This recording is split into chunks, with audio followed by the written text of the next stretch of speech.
A cashier's apocalyptic fiction is dwarfed by the strangeness all around him. The living aren't the only ones who can experience restlessness. A feverish vision haunts a servant to an ancient ritual. Welcome to Hidden Oaks.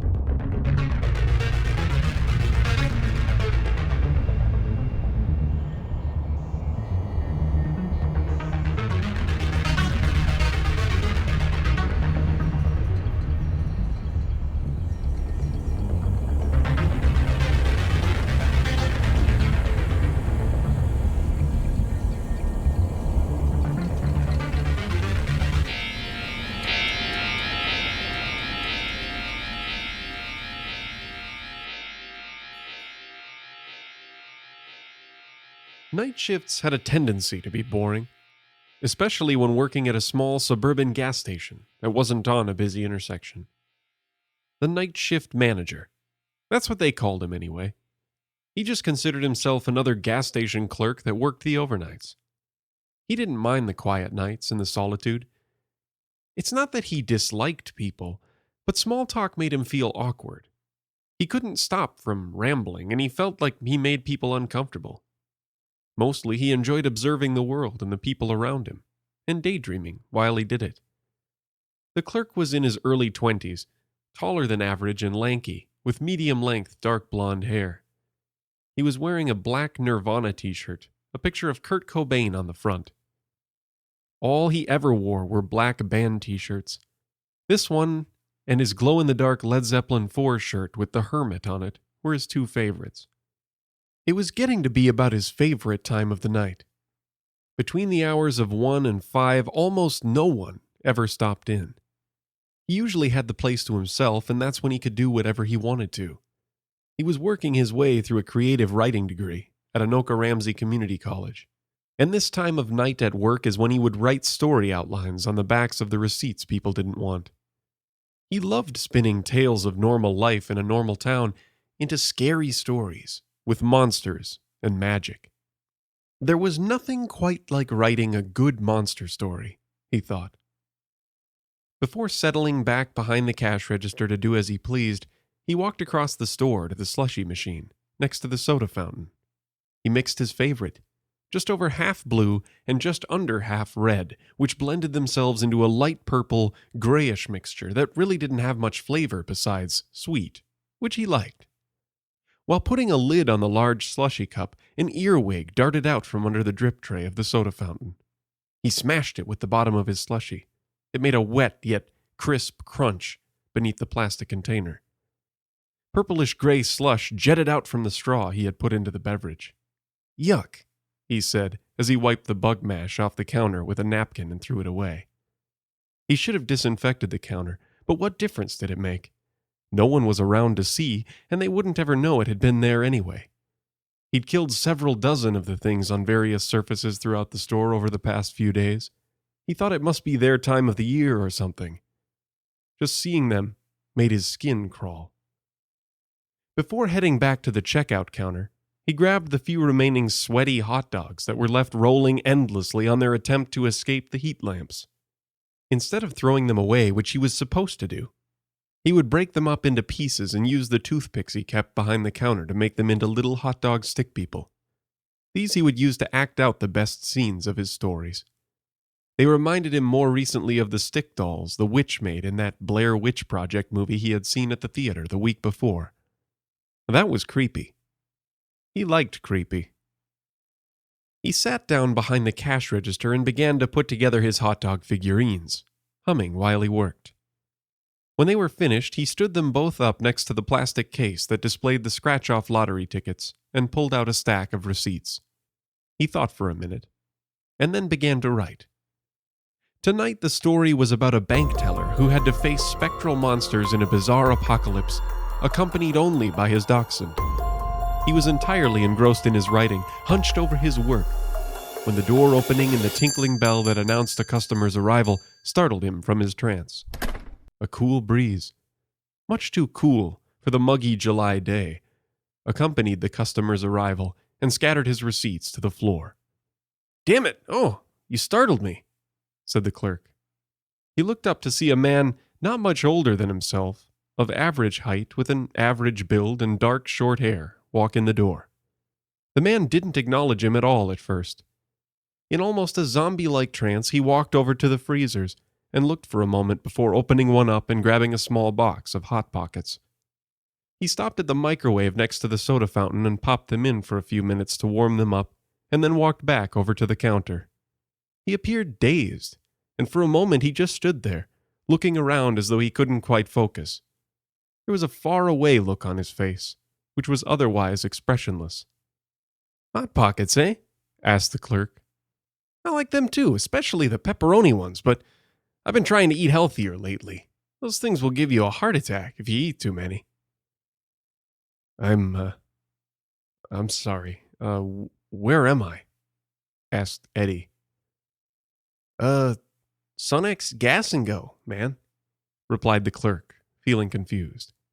"I know it's a damn gas station, dude. Come on, where am I? What city is this? What state?" The clerk looked around for a moment. His guard was going up. He suddenly started to feel trapped with this stranger who might be crazy. "New Brighton, Minnesota. Are you on drugs, man?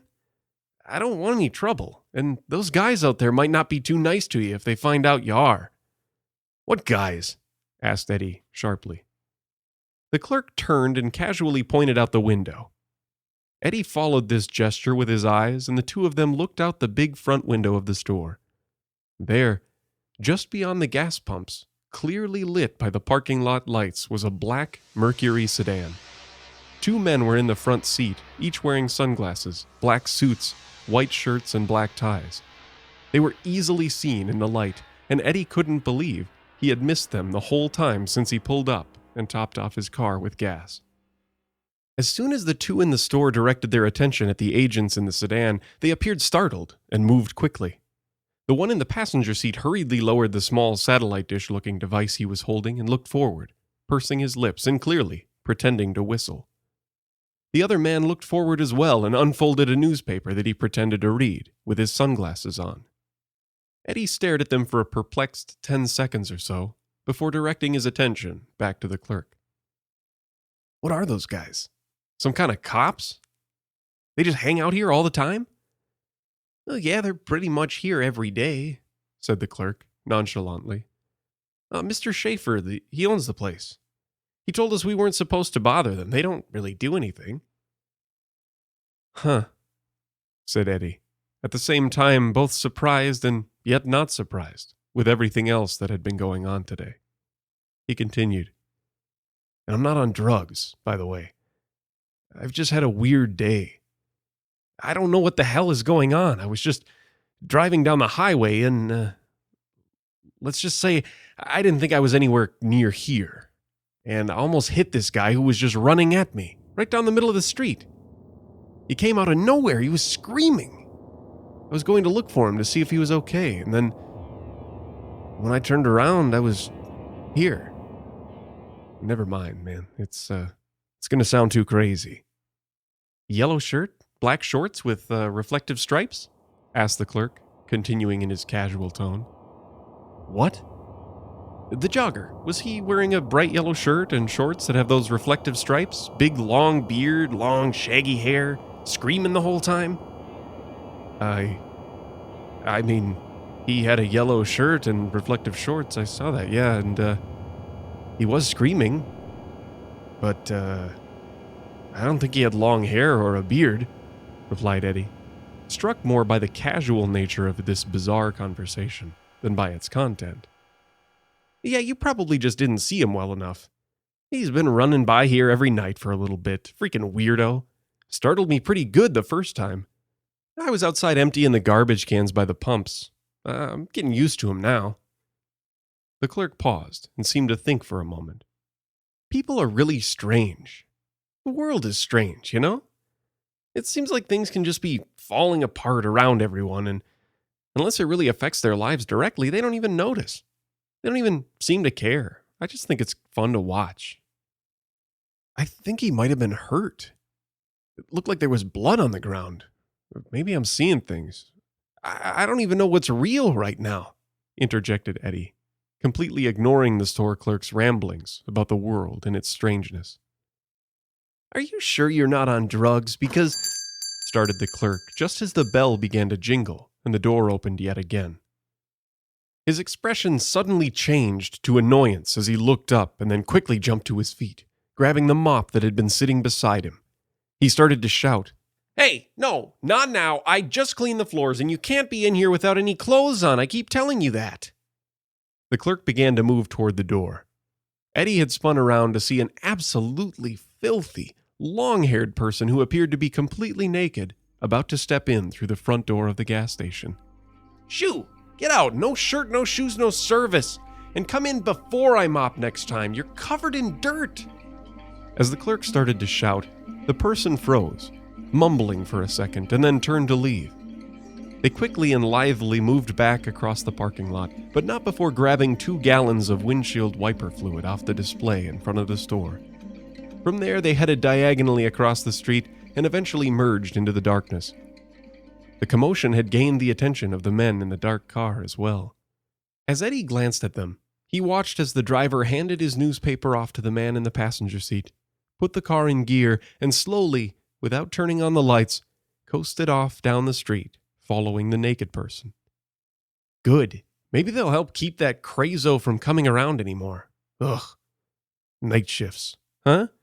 Said the clerk, now settling back into his stool and his casual demeanor. What the hell is going on here? You're just acting like this is all normal. The clerk looked at Eddie and shrugged. You get used to it. I've seen weirder things. I mean, just today I walked by what looked like a dead guy trying to mow his lawn.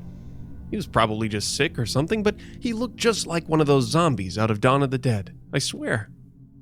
Then that nudist hobo comes pretty often and is always bebopping around blabbering about random things nobody understands. Just before you showed up, some kid in a skeleton costume just walked right down the street, right out there.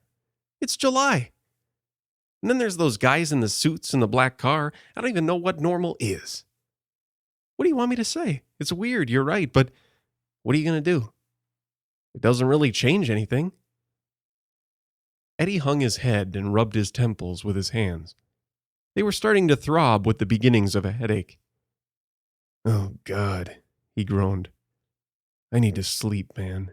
Look, I've got some gas on the Hot Pockets, and can I get a pack of Camel Lights? Yeah, of course, said the clerk, grabbing Eddie the cigarettes and starting to ring them up. The total comes to $14.91. Eddie handed the kid a 10 and a 5 and held his hand out as he was given his change. Want your receipt? No, you can toss it. Thank you. Get some rest, man. You look shot, said the clerk. Thanks, Patrick, returned Eddie somewhat sarcastically, after glancing down at the clerk's name tag. No problem. Good night. See you next time, added the clerk in his casually cheery tone. Eddie grabbed his cigarettes off the counter and headed out through the front door, the bell lightly tinkling yet again as he made his exit. He walked over to his car, plopped heavily into the driver's seat, and after closing the door, cracked the window and lit a cigarette. The clerk hated when people smoked by the gas pumps. One of these days, this whole place was going to turn into a roiling, hellish inferno fueled by the gasoline wells, all from some careless tobacco sucker who couldn't wait a couple minutes to light up. Patrick watched as the customer pulled away. Just on the other side of his car, sitting underneath the light cast by 2 adjacent parking lot lamps, was a black cat whose eyes seemed to glow and stare straight at him. Patrick watched the cat for a minute. Its shadow seemed oddly distorted by the crisscrossing beams from the 2 lights. It seemed to ebb and flow rhythmically, even though the cat didn't move and the lights were steadily on. Then he turned, took a big swig of his swiftly melting purple slushie, and focused his attention back on his writing.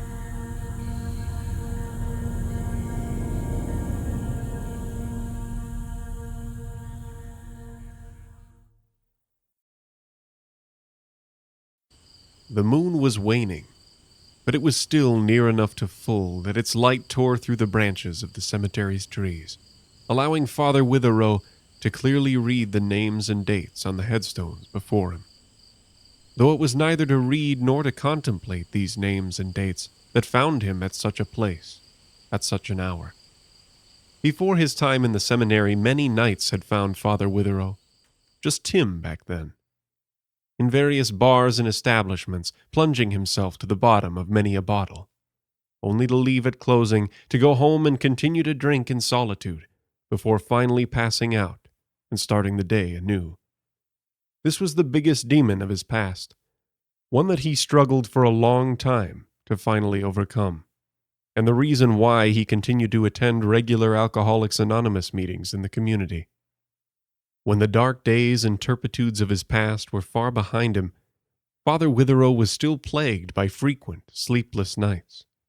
Nights that he would often spend performing various housekeeping duties within the church, or sitting up preparing for the next day's Mass. When those tasks were complete, he would frequently find himself winding his way about the graves in the church cemetery, chasing down the moral and ethical thoughts that spun through his head like an endlessly unwinding ball of yarn.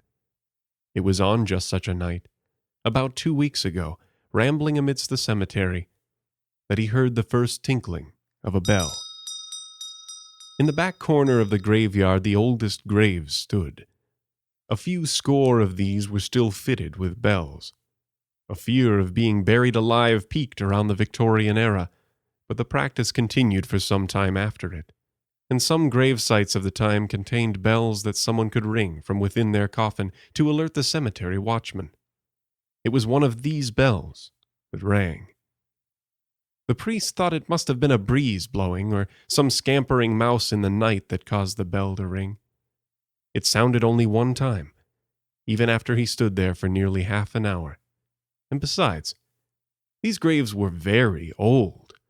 None of their residents would still be pulling any bell cords these days. But Father Witherow had gone on even more of his late-night walks through the cemetery since that day, and on these walks, he started hearing the bells with greater frequency. This didn't startle him or strike fear into his heart. He had heard from older clergy before his time at the church that there was a night every year that some of the bells would ring. The Vatican had entire branches dedicated to supernatural investigations and interventions, after all. On top of that, he had heard the talk and prayers of many of his congregation lately. He knew there were a lot of strange things going on in the area this summer. This was just another of them. He made the decision to be present, to be watchful and observe. Many times the Lord spoke in mysterious ways, and one had to pay attention. Father Witherow was a tall, thin man of full-blooded English descent. He had red hair, deep blue eyes, and a Roman nose that stood out prominently on his face. He had 2 different profiles because of an old break that had left his nose asymmetrically healed. His face could be described as somewhat gaunt, and when he was tired he was often asked if he had a black eye, due to the dark circles that would display in the hollows above his cheeks. He stood in the warm summer moonlight, dressed all in black, though more casually on this night. Just in his black jeans, a black button-up shirt with the sleeves rolled up, and his favorite Ariat cowboy boots, watching the many bells as they tolled. There was no mistaking it anymore. There was no wind this night. One bell off to the left would ring, then silence. Then another, off to the right, and then silence again. And then 2 or 3 at once. One thing was clear. Whatever it was becoming more restless. That was the feeling that came over the priest as he watched these events with a worried heart. He still knew not what any of it meant, but he could sense a restlessness or agitation. This feeling he felt rise up in his chest like a tingling, light yet uncomfortably building pressure. He listened for what seemed like ages, but was in reality less than an hour, before heading back into the church. It was hot, oppressively so, and humid. Though it was still hot in the church, he thought he would go back inside to think over his observations and to pray for guidance. He walked slowly, thoughtfully to the back door of the church. He opened it, which took a little effort as the frame sagged, and the hinges groaned as it swung inward. The bells were still jingling intermittently behind him in the distance. He paused before crossing the threshold, taking in the signs of age of the rotted molding of the door. Just another sign of the decay of his place of worship. This church had been here a long time, long before the suburbs had crept this far north of Minneapolis and St. Paul, back when this area was just another rural outskirt town, only led to by a slow day's journey down dirt country roads. The back door was only one of many symptoms of the church's decrepit nature. Tim wished there was more money to keep up the establishment to a better extent than they did. The rotting floorboards, the mold in the basement, but it was still fit as a house of worship. What truly mattered were the people who gathered there and what they gathered for, and it was not so far gone as to be dangerous to them. He only wanted to give his parish a better home at times. He stepped inside, already knowing what would happen next. It seemed that everything had a routine, even bizarre occurrences. He knew the breeze would come. He walked into the sanctuary and stood before the crucifix at the head of the church. He clasped his hands in front of him. He noticed his palms were sweaty. He rubbed them together and was about to begin his prayers when the bitter cold draft he had anticipated reached him and sent shivers up his spine. Tonight it was stronger than before. Just as the bells had been ringing more frequently, the cold wind had grown in intensity and bitterness. It was so sudden and seeming to urge him to a purpose that he opened his eyes and looked up. The rush of cold air had approached him from behind. He turned and surveyed the sanctuary. Empty pews, surrounded by empty aisles, greeted his eyes. He lifted his gaze to the great stained glass windows on the side of the room, through which he could see the moon shining in colored and fractal patterns. The cold ushered forth yet again, and this time he paid attention to its direction. It blew from the front corner of the room, near the confessional box. Steadily, he made his way in that direction, again with purpose, again with the feeling that tonight was the night he would find answers in the signs that had been placing themselves before him. He paused before the door of the confessional, his hand outstretched before him, frozen in the air just before the door leading to the priest's side of the box. He said a quick prayer to God, not knowing what he might find on the other side of this door. Very slowly, he opened it, the hinges squealing out and echoing through the great, lofty room. There was nothing inside. He was about to close it when the voice, hollow, somewhat garbled, and difficult to understand, swam to his ears. Father, I have a request. I seek your guidance. Father Witherow froze, in more ways than one. The chill had grown so strong that he felt as though, standing there, he was encased in ice. His hand on the knob of the confessional door burned from touching its icy surface. He did not know whether or not what he had just heard was real, and if it was real, whether it was some kind of trick. He did not know how to respond. He didn't have to, for the voice came again. Father, I assure you, I am not part of your imagination. This is no trick. I am glad that you have heeded my signals tonight. I have been trying to reach you, and time is of the essence. I fear the nature of what we face is gravely serious, and I want to ask you for your assistance. Yes, of course, said Father Witherow, hesitating. Slowly he felt himself move out of his paralysis, and cautiously he entered the confessional booth and closed the door, sitting down on his side of the screen. He had listened to countless people in this spot and given much advice.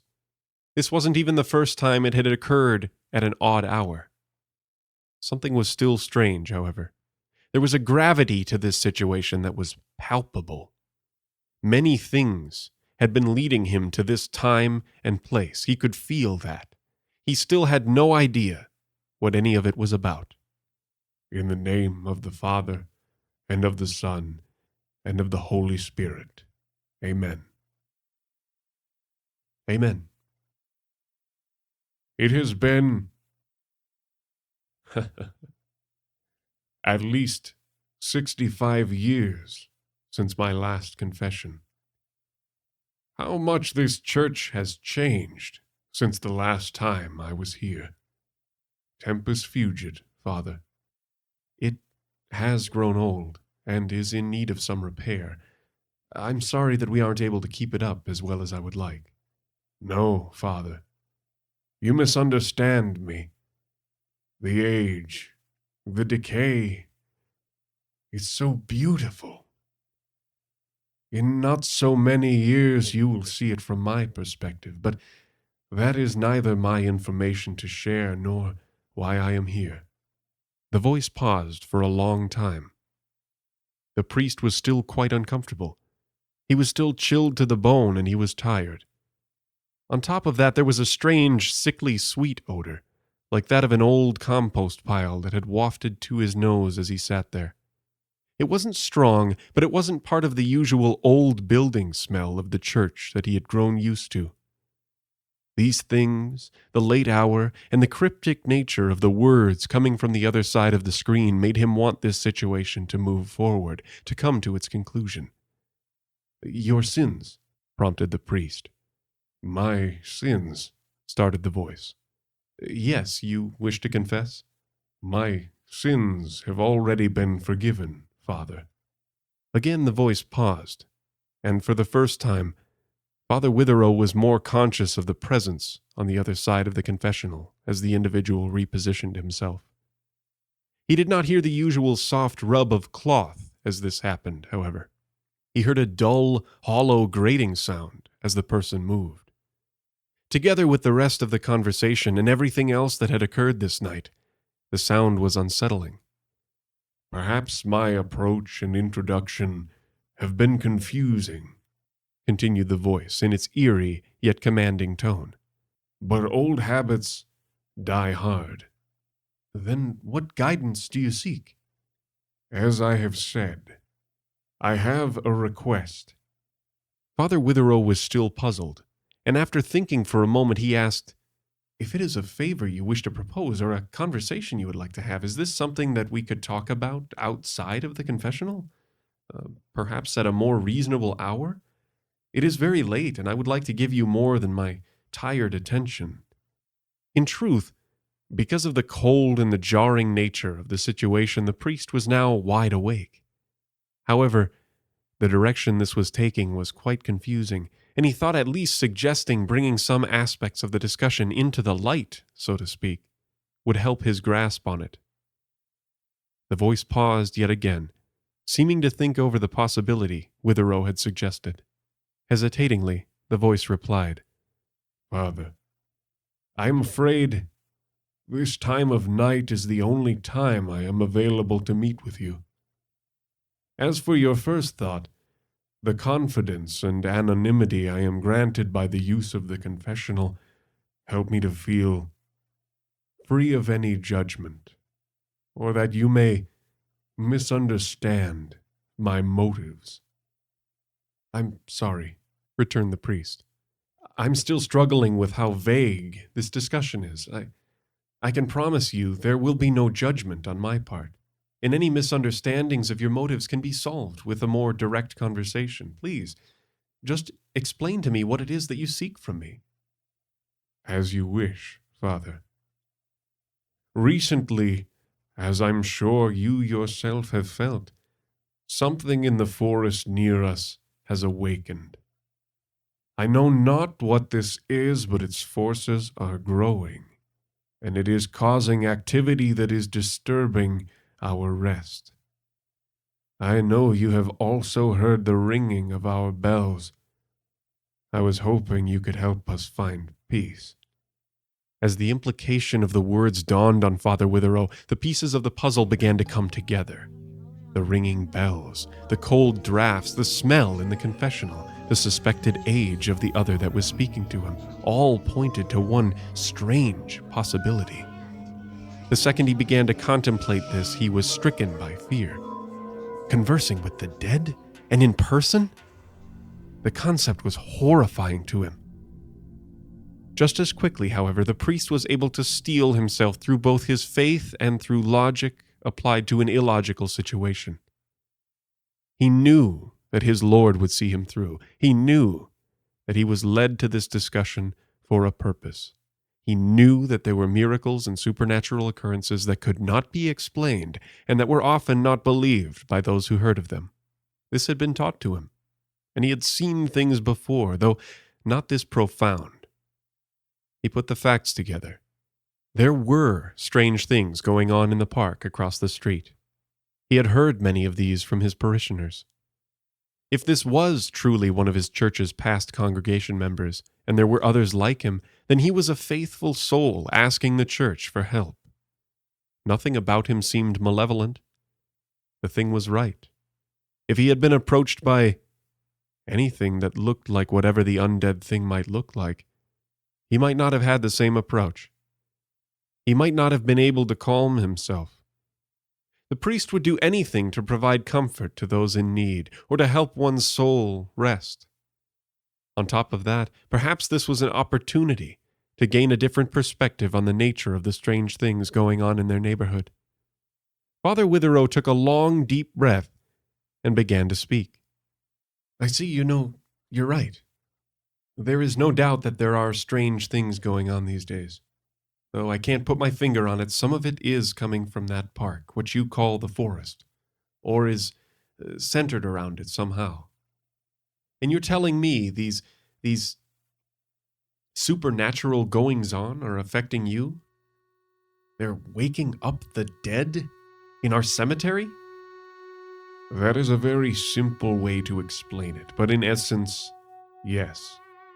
My Lord, whispered the priest. We are certain that what is disturbing us centers around the forest, yes. What it is, I do not know. We have been resting, some of us for many years. You and yours have done us very well in that, but now this thing is causing great distress. Some of us are woefully affected, being awake in our state when our nearby loved ones have moved on.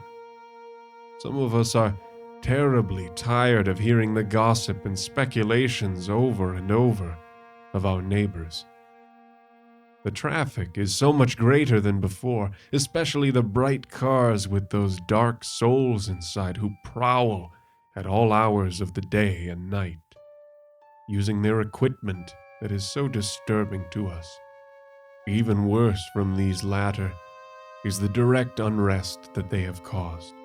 What do you mean by that? Asked Witherow. Just recently we felt them take the body of a young girl who had just passed to our side in those very woods. They took her away at night. They will give her no proper rest. These ones are not the only ones. There is a woman who steals the peace of her husband and forces him to remain among the living. There are yet others among you who have buried the dead in restless ways and places right before your eyes. All this discomfort, the dead among the living, it is poisonous to your existence, and at the very least, disturbing to mine. But why come to me? I don't know, replied the voice. You don't know? Blurted the priest. Well, you seemed like the most suitable person for us to go to with our problems. We believed that you might have insight, or perhaps a greater understanding of the nature of these things. I can see why you would come to me, but honestly, as this discussion has continued, I was hoping that you might be able to help me understand all this supernatural business a little better. After all, it is kind of your realm, so to speak. Was the only response. What I know is, as I said, things have been getting strange, and it seems like this strangeness is getting stronger. For all I know, it could be dangerous to us. There have been some possible disappearances. There have been rumors of people going crazy. These men in black cars in black suits have been around at all hours. I think they are the ones you mentioned. At this, Father Witherow paused. Bringing up these cars made him think about Derek, the young man with schizophrenia who had attended some of the same AA meetings he did. He hadn't seen him for some time, but remembered about his descriptions of what he used to see and feel before he was medicated. He thought a quick prayer for his health and safety.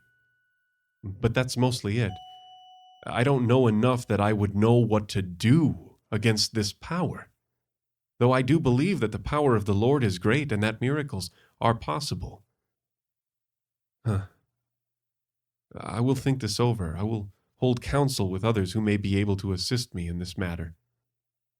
I can make you no promises, other than that I will pray on this, and I will do what I can to help you. I thank you greatly.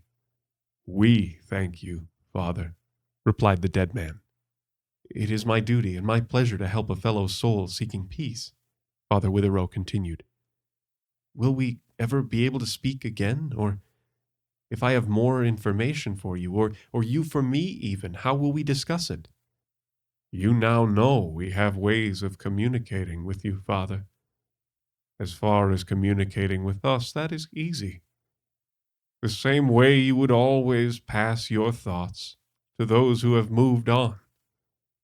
We know when the living visit us, and we appreciate the company. I understand if you can't make it go away, but again, please, Father, please, try for us. I will. The priest had no idea where to begin. His mind was reeling with new information, new thoughts, discoveries. How would he go about starting this great endeavor? His thoughts were interrupted by the words of the dead man. Father, I have one last favor to ask you. This time it is personal and a small one. What's that? Would you be so kind as to enjoy a good cigar for me? Gladly, and thank you for that. Give thanks to the Lord, for he is good. His mercy truly does endure forever, replied the voice, leaving the confessional. Father Witherow sat still, as he heard the dull clacking of the footsteps walking away from the confessional booth. The fear returned slightly. He found he could not rise to peer outside the booth at the being. On the wooden floor of the church, the steps sounded like the tapping of worn boot heels, only more hollow. As he heard the creak of a door, he suddenly was able to push aside the fear, and he quickly stood up and looked out. There was no one in the church, and the front doors were closed. But as he turned his gaze toward the back door, the one that he had so recently entered, the one that led to the cemetery, he caught a fleeting glimpse of a figure in the moonlight. What he saw were tattered rags, a skeletal foot, and the round white globe of the back of a skull. Then the door creaked shut, and Father Witherow fell back into his seat, eyes wide, breathing heavily. He did not know what to do next, but he knew he would try.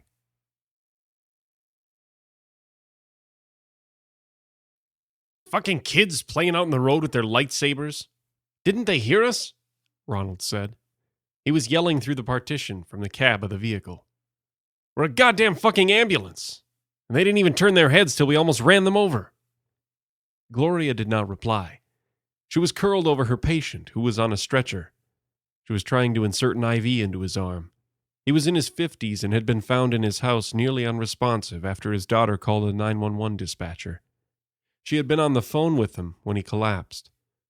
Now in the rig, he was semi-conscious as the metal box rocked back and forth between twists and turns. He kept muttering about a forest and trying to sit up, but his body was too weak to make the movement complete. Gloria patted his arm rhythmically, trying to find a usable vein. The man was large and overweight, which made finding one difficult as they were hidden deep within his fleshy limb. He was tall, pale, and excessively sweaty. His body stunk of salt, blood, and excrement. He was dressed in a white t-shirt with coffee stains on its collar. He was wearing jeans with rips in the knees. She wondered how long he'd been sprawled out in his kitchen across the tan tile floor, like some sort of toy a kid had forgotten to put away. Dad? Dad, are you there? He said with a gurgle, rolling back and forth, then staring into the ceiling of the ambulance. Gloria continued to focus on her job. She was short, Hispanic, with dark hair pulled back in a ponytail that smelled like honey. She poked the needle into his arm and she saw the flash of blood enter the IV catheter, which reminded her of a life bar decreasing in Street Fighter II. Her nephew loved that game. He forced her to play it with him whenever she was over. Simon, do I have to call you by your name? The man said, head lolling as he rocked on the edge of consciousness. He coughed. Gloria pounded on the wall behind her with a gloved fist. Hightail it, Ronnie. 12 lead looks like it's a STEMI, and this guy's all over the place back here. I'll call dispatch and let them know to have the hospital activate the cath lab, she said. What do you think I'm doing? If those dumb kids hadn't almost killed themselves on the road, I would have been there already, he said. The man couldn't quite hear anything around him. Everything had a delay to it, as if he was stuck in some sort of tunnel, with reality on one side and himself on the other. The ambulance smelled sharp, like disinfectant. There were bumps beneath his back that forced his vision to slide back and forth. He kept trying to focus his eyes, but the harder he tried, the more blurry things became. It caused pain between his temples to try and stay conscious. Eventually, he drifted into the darkness. It seemed to spring up from the edges of his vision and surround him. He could hear her voice again, but it was just for a second. In his dreams, he was hoping to see his father. He'd be standing next to his old car outside the woods, with a smile on his narrow face. She wouldn't have done anything with his father there. There'd be no need to worry anymore. It wasn't just her and him, but his father, the legendary Simon, wrestling with her webs and burning her illusions. There were no heartfelt images waiting in the fog of unconsciousness for him. He knew things would be sinister, especially with his connection to her. He just had hoped things would be different, that he could travel back in time to when his father was still alive and the weight of the forest didn't push his wife, his children, and the entire world away. Why couldn't he go back to then? Instead, as his mind sat there in the ambulance and eventually the hospital for surgery, he went somewhere else entirely. At first, he was pleased where she was taking him. His body was barely attached to his brain. He could feel himself moving through bits of tunnels, which were walled in red and green gems like he was trapped inside some sort of Christmas decoration. There was music, a strange melody. He remembered it from a time with his father out on the road. His dad scrambled to turn on the radio before the melody would fully appear. He said that if he listened to it too closely, she could read his thoughts and see things he was planning before they were even realized in his own mind. Shortly after noticing the song, he stopped moving through the chasm of cerulean light. He turned to his left and a red square turned on its corner in a vibrating hum. Without even realizing what was happening, he started to walk through it. He couldn't feel his body or really acknowledge it. He knew he had some ownership of it, but he didn't know what he looked like in this dream. He figured it was a reflection of himself in reality, a tall, pudgy, pale, and balding man with holes in his clothes. He wanted to look down at his hands, but all he could do was walk. She had undoubtedly forged some nightmare magnet that was pulling him close. All around him, the world turned to a corridor of billowing black clouds. They left just enough space for him to walk in between their brewing bodies. The air was silent. It smelled clean, like layers of bleach or ammonia had been dripped onto it. It burned the back of his throat, or where he thought that part might be. Occasionally, he could hear bits of radio static bleed through. It reminded him of how pilots talked on movies. He'd never flown in a plane before. She was always on his mind. He still couldn't understand how his father could be so nonchalant about it, leaving her half a country away.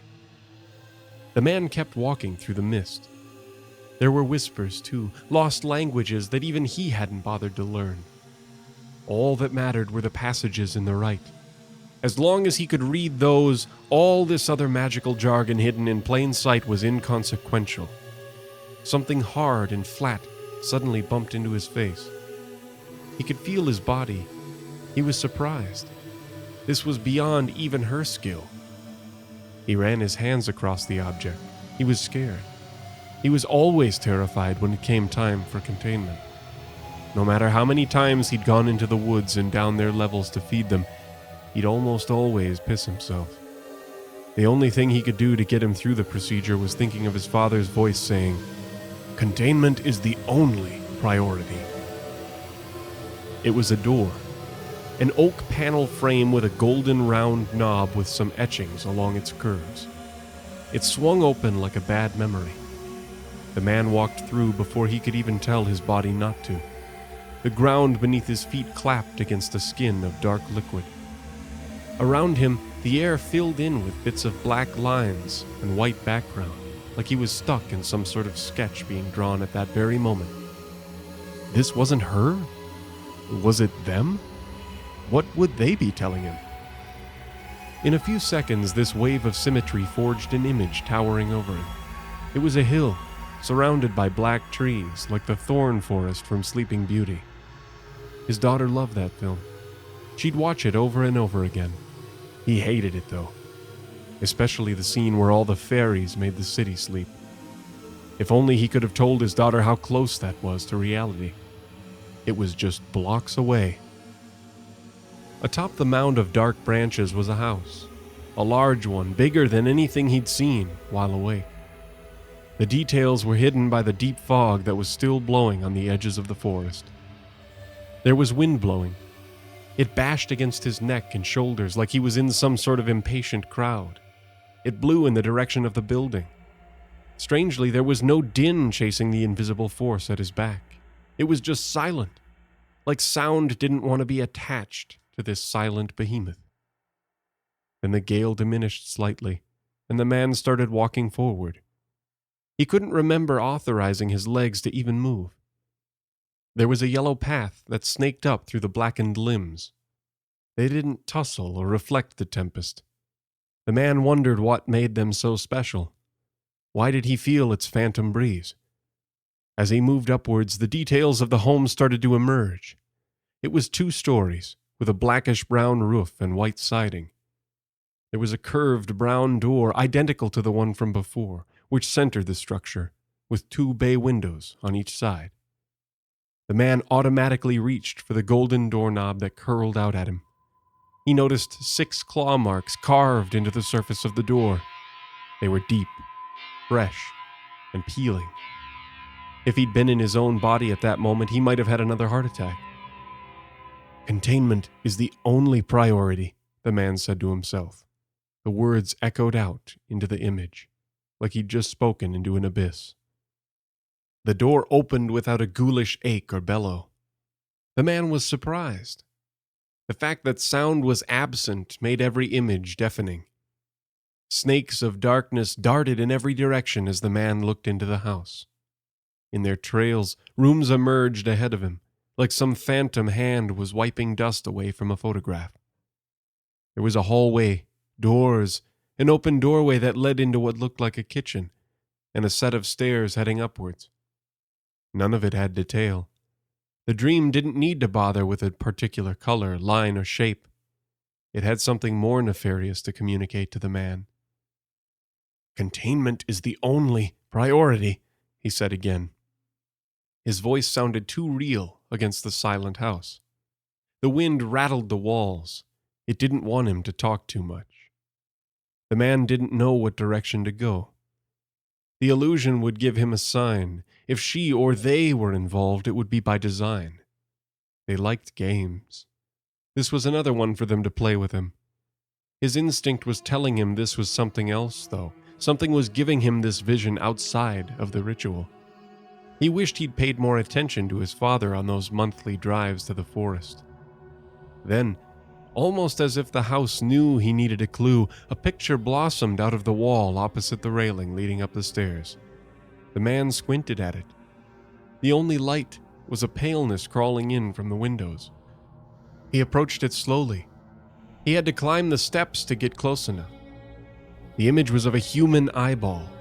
It was large, white, but blue around its pupil. Vessels trailed across its surface in wild red lines. It was absent of the body, a solitary orb of living pearl. It was somehow looking away from the man and up the stairs. He adjusted his body to see if he could look directly at it, but it somehow always managed to stare away from him. There were more upstairs, between doorways, along walls, and even a few on the ceiling. They were all the same picture, an eye angled at a corner of the picture, looking in a direction which the man seemed to be following, whether he wanted to or not. He went through more bedrooms, hallways, and stairs. He turned corners, repeated rooms, and looked for differences in each location. Every wall and ceiling was white, so was the carpet. There were times he doubted he was even alive. Was he trapped in some sort of beam of light? His father had warned him that he'd have visions and dreams connected to her and the rites his entire life. He said they would never stop, maybe not even in death. Eventually, after what seemed like an endless maze through a living M.C. Escher painting, he was at a red door with no knob. It was a bright, cartoonish color, like the kind you'd see on a toy fire engine. There were another 6 claw marks hanging at his eye level. He sucked in air and tried to backpedal away from it. He had only one memory of a 6-fingered hand. If he could feel his bowels, he would have avoided them.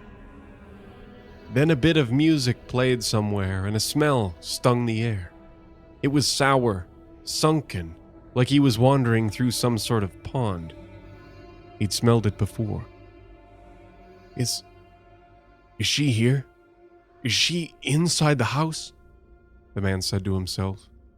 The wind rattled the foundation. Somewhere, a door closed.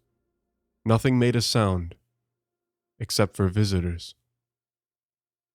If this were hers, she'd have appeared already. Who's doing this? He said. His body was still stiff. The gravity of this mansion was pulling his form in whichever direction it wanted. He couldn't even look behind him. His eyes bore so far into the corners of their sockets that he wondered if they'd ever focus again. There was a scratching sound somewhere behind him. There was a burst of breath, too, like something large and violent was breathing just below or above him. It echoed all around him in his ears. Then, the door opened. It couldn't wait any longer to show him. Ahead of him was a backyard of woods, grass, and flowers. It was all verdant, glowing, unlike the opaque labyrinth he'd just been pulled through. A metal swing sat covered in curls of black vines, mimicking the forest he'd originally traveled through, which sat on the edge of this greenery. There was a figure standing by it.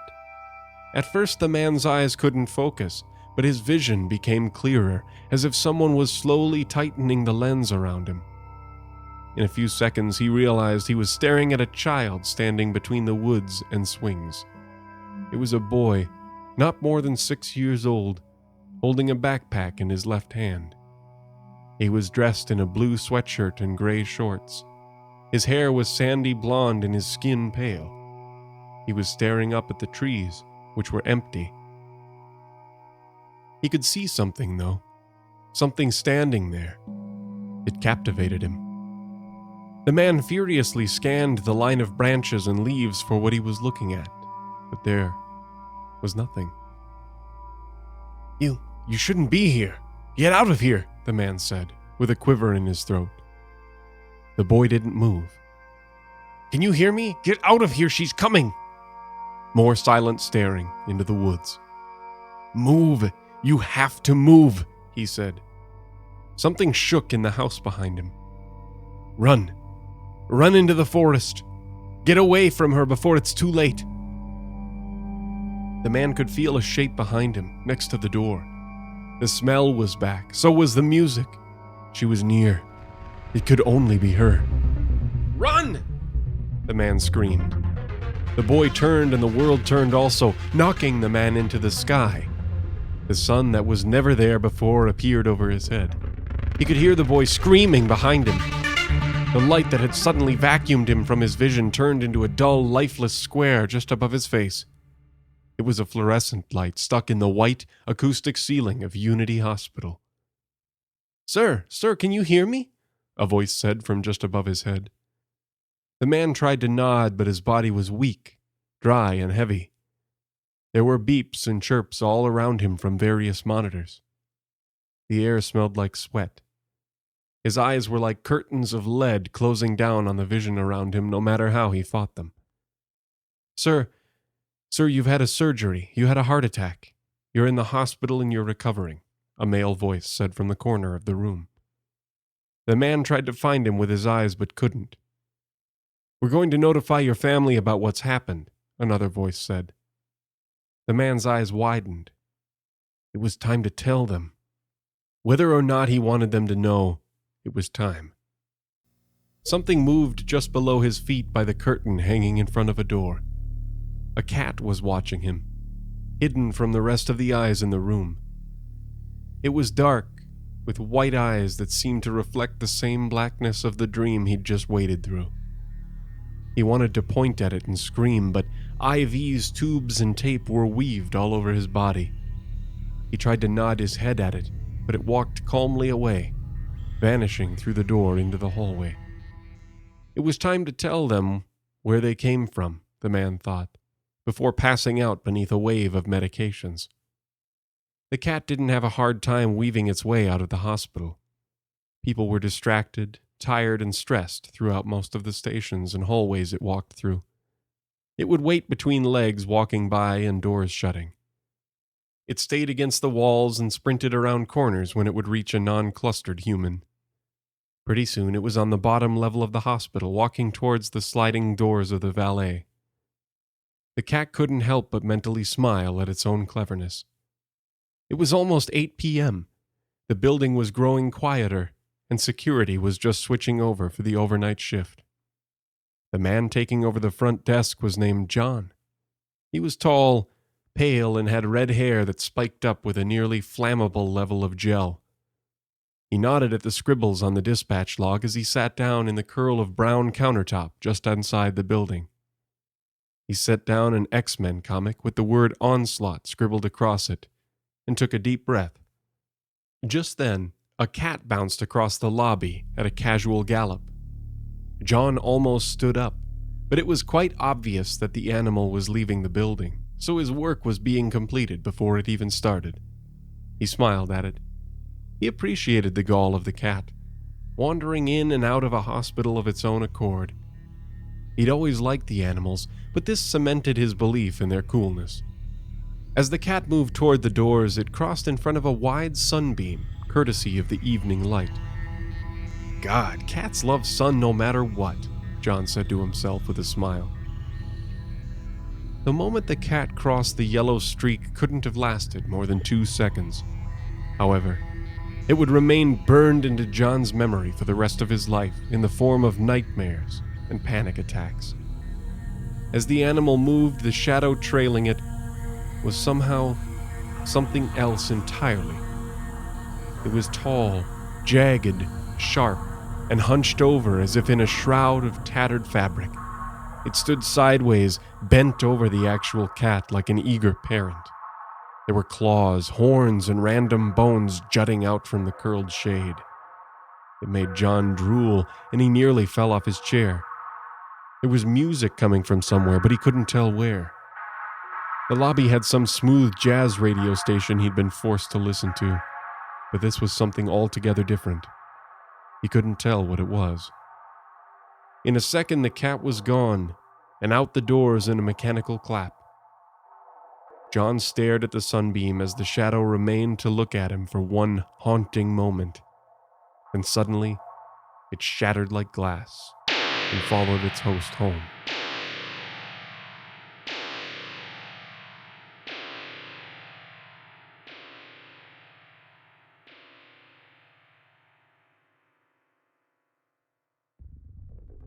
The Hidden Oaks podcast is a collaboration between Patrick W. Marsh, Robert Dawn, and Owen Swerkstrom.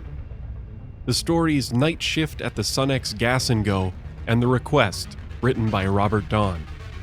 The Only Priority by Patrick W. Marsh. I'd like to make a special thank you to Colin Arnett, Benjamin Kirkwald, Robin Sand, and my mom for helping The Lich and Father Witherow come to life. The voice of Hidden Oaks performed by Robert Don. Original music composed and performed by David Schwartz. Find more of his works at dtschwartz.com. Produced by Robert Don, Owen Swerkstrom, and Patrick W. Marsh. You can find out more online by visiting us at hiddenoakspodcast.com or by finding us on Twitter at Hidden Oaks Pod, as well as Facebook and Instagram at Hidden Oaks Podcast. Hidden Oaks is an Ironfield independent production. Thank you for listening, and until next time.